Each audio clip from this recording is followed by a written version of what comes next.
اے لوگو جو ایمان لائے ہو، صبر اور نماز سے مدد لو، اللہ صبر کرنے والوں کے ساتھ ہے۔ اور جو لوگ اللہ کی راہ میں مارے جائیں انہیں مردہ نہ کہو، ایسے لوگ تو حقیقت میں زندہ ہیں مگر تمہیں ان کی زندگی کا شعور نہیں ہوتا۔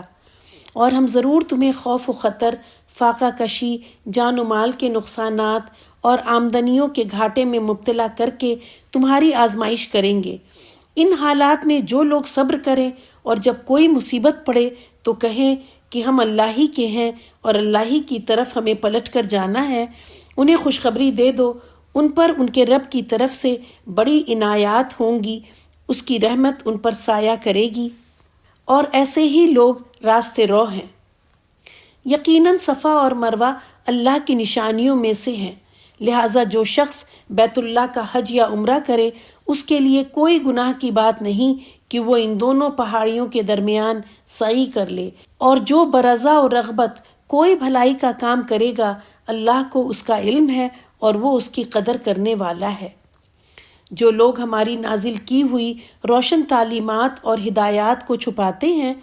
حالانکہ ہم انہیں سب انسانوں کی رہنمائی کے لیے اپنی کتاب میں بیان کر چکے ہیں، یقین جانو کہ اللہ بھی ان پر لعنت کرتا ہے اور تمام لعنت کرنے والے بھی ان پر لعنت بھیجتے ہیں۔ البتہ جو اس روش سے باز آ جائے اور اپنے طرز عمل کی اصلاح کر لیں اور جو کچھ چھپاتے تھے اسے بیان کرنے لگیں، ان کو میں معاف کر دوں گا، اور میں بڑا درگزر کرنے والا اور رحم کرنے والا ہوں۔ جن لوگوں نے کفر کا رویہ اختیار کیا اور کفر کی حالت ہی میں جان دی، ان پر اللہ اور فرشتوں اور تمام انسانوں کی لعنت ہے۔ اسی لعنت زدگی کی حالت میں وہ ہمیشہ رہیں گے، نہ ان کی سزا میں تخفیف ہوگی اور نہ انہیں پھر کوئی دوسری مہلت دی جائے گی۔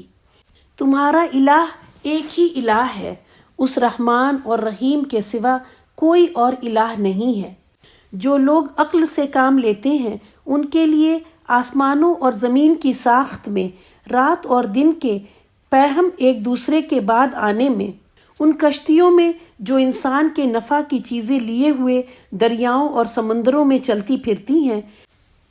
بارش کے اس پانی میں جسے اللہ اوپر سے برساتا ہے، پھر اس کے ذریعے سے مردہ زمین کو زندگی بخشتا ہے اور زمین میں ہر قسم کی جاندار مخلوق کو پھیلاتا ہے، ہواؤں کی گردش میں اور ان بادلوں میں جو آسمان اور زمین کے درمیان تابع فرمان بنا کر رکھے گئے ہیں، بے شمار نشانیاں ہیں۔ کچھ لوگ ایسے ہیں جو اللہ کے سوا دوسروں کو اس کا ہمسر اور مد مقابل بناتے ہیں، اور ان کے ایسے گرویدہ ہیں جیسے اللہ کے ساتھ گرویدگی ہونی چاہیے، حالانکہ ایمان رکھنے والے لوگ سب سے بڑھ کر اللہ کو محبوب رکھتے ہیں۔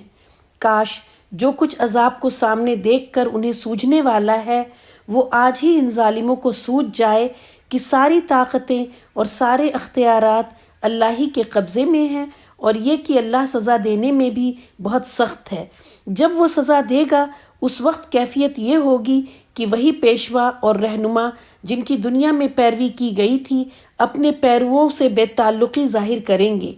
مگر سزا پا کر رہیں گے،